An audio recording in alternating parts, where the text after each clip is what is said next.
there is some confusion in Turkey. People were thinking that there is no sanctions. Some believed that Ankara get what they wanted. But on the other hand, you underlined there are some kind of like a sanctions or some restrictive measures for individuals and entities. So are we going to wait for the March 2021 for the to see the what reaction is going to get from the Brussels?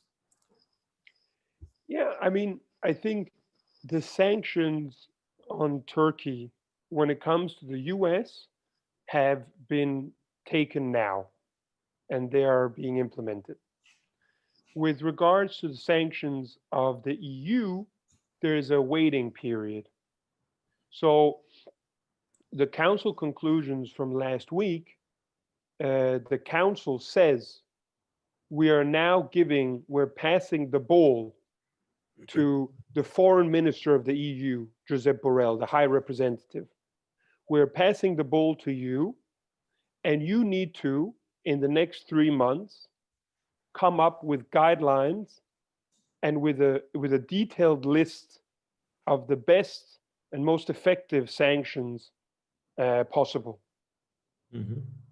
Okay, so and there are 3 months. So when there are people in Turkey saying now there are no sanctions, they're kind of right and they're kind of wrong, because they're right. There are no sanctions as of today.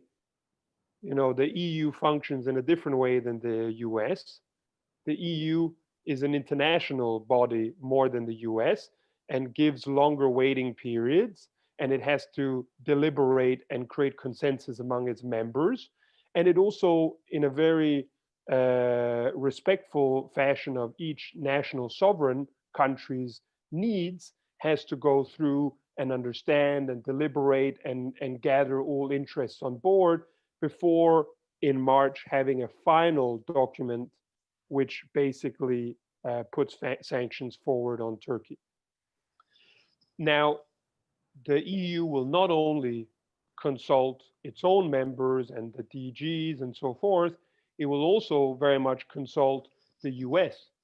And that's why it's so interesting to see that these Katsu sanctions, which are being put forward right now as we speak, that they will have an impact on the EU sanctions as well.